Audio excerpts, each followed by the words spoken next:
Display പൊട്ടിയ phone എത്ര നാളിങ്ങനെ കൈക്കൊണ്ട് നടക്കും? ഒന്ന് നന്നാക്കിക്കൂടെ? ഈ ചോദ്യം സ്ഥിരമായി കേൾക്കുന്നവരാണോ നിങ്ങൾ? എന്നാൽ നേരെ വിട്ടോളൂ റോയൽ കൊച്ചിൻ മൊബൈൽസിലേക്ക്. Hardware and software services, unlocking services, chip level services, അതുപോലെ തന്നെ വാട്ടർ ഡാമേജ്, ഗ്ലാസ് റിപ്ലേസ്മെൻറ്റ്, ഇങ്ങനെ എല്ലാവിധ സർവീസസും സാധാരണ ഫോൺ മുതൽ ഐഫോൺ വരെ നിങ്ങൾക്ക് 30 ദിവസത്തെ സർവീസ് വാറണ്ടിയോടെ ശരിയാക്കിയെടുക്കാം. ഇനി നിങ്ങളുടെ കയ്യിലൊരു കേടായ ഫോണുണ്ട്, അത് എക്സ്ചേഞ്ച് ചെയ്യണമെന്നാണെങ്കിലും come to royal Cochin mobiles. So no more breaks, only royal Cochin mobiles.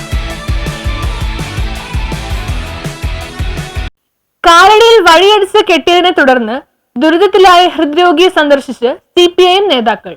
Road പുനരുദ്ധാരണത്തിന്റെ പേരിൽ വീട്ടിലേക്കുള്ള വഴി കരിങ്കൽ ഭിത്തി കെട്ടി ഗ്രാമപഞ്ചായത്ത് അടച്ചതിനെ തുടർന്ന് സഞ്ചാര സ്വാതന്ത്ര്യം നിഷേധിക്കപ്പെട്ട കാലടി മറ്റൂരിലെ തലശ്ശേരി ഭാഗത്തെ പാറയ്ക്ക ദേവസ്യക്കുട്ടിയെ സന്ദർശിക്കാനാണ് P. കൃഷ്ണൻപിള്ള ദിനത്തിൽ അഡ്വക്കേറ്റ് KS അരുൺകുമാറിന്റെ നേതൃത്വത്തിൽ CPIM നേതാക്കളും പ്രവർത്തകരും വീട്ടിലെത്തിയത്. ദൈവം കൊടുത്തിരിക്കുന്നു.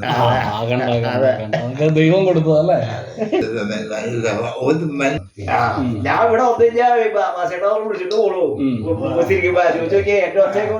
എന്തെങ്കിലും പറഞ്ഞു ഭർത്താനും പറഞ്ഞു പോളൂ.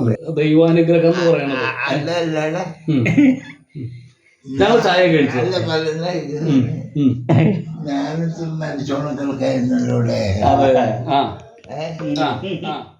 പറയാതെ വിചാരിച്ചുകൊണ്ട് എടുത്തിട്ട് പിന്നെ 10 പ്രാവശ്യം ഞാൻ ഫോൺ വിളിച്ചിട്ട് പെണ്ണ് പെണ്ണണെങ്കിൽ ഞാൻ മെമ്പറെ ഫോൺ എടുത്തില്ല. ഈ അംബിക ബാലകൃഷ്ണൻ പെണ്ണ് പെണ്ണെങ്കിൽ എടുത്തില്ല. അത് കഴിഞ്ഞ് ഞാൻ വേഗം തപ്പി പറഞ്ഞ് എല്ലായിടത്തും നോക്കി കഴിഞ്ഞപ്പോൾ ഈ പഞ്ചായത്ത് പ്രസിഡന്റ് നമ്പർ കിട്ടി കഴിഞ്ഞപ്പോൾ പറഞ്ഞു എന്നോട് പറഞ്ഞിട്ട് കാര്യമൊന്നുമില്ല, ചേച്ചിക്ക് ഞാൻ എന്ത് സഹായം വേണമെങ്കിലും ചെയ്തു തരാം, പക്ഷെ ഇത് വലിയൊരു കാര്യം എന്നോട് പറഞ്ഞിട്ട് കാര്യമില്ല. അങ്കമാലിയിൽ ഞാനൊരു നമ്പർ തരാം, ബ്ലോക്ക് നമ്പർ ഉണ്ട്, അതിൽ ഒരു നമ്പർ തന്നത് ആ പേപ്പറിൻ്റെ കയ്യിൽ പോയി. ആ നമ്പർ തരാം. ആ പുള്ളിക്കാരത്തി ഞാനായിട്ട് മിണ്ടൂല. ഗുരുതര ഹൃദ്രോഗിയായ ദേവസ്യക്കുട്ടിയെ സ്ട്രെച്ചറിൽ ചുമന്ന് അങ്കമാലി ബ്ലോക്ക് പഞ്ചായത്ത് അംഗം സിജോ ചൊവ്വാരാന്റെ നേതൃത്വത്തിൽ കനിവ് പാലിയേറ്റീവ് പ്രവർത്തകർ ആംബുലൻസിൽ കയറ്റി വിദഗ്ധ ചികിത്സയ്ക്ക് എത്തിച്ചത് ഏറെ ചർച്ച ചെയ്യപ്പെട്ടിരുന്നു. 2 അടിയന്തര സർജറികൾക്ക് വിധേയമാകപ്പെട്ട ദേവസ്യക്കുട്ടി ഇപ്പോൾ വീട്ടിൽ വിശ്രമത്തിലാണ്. News bureau, Pirarur.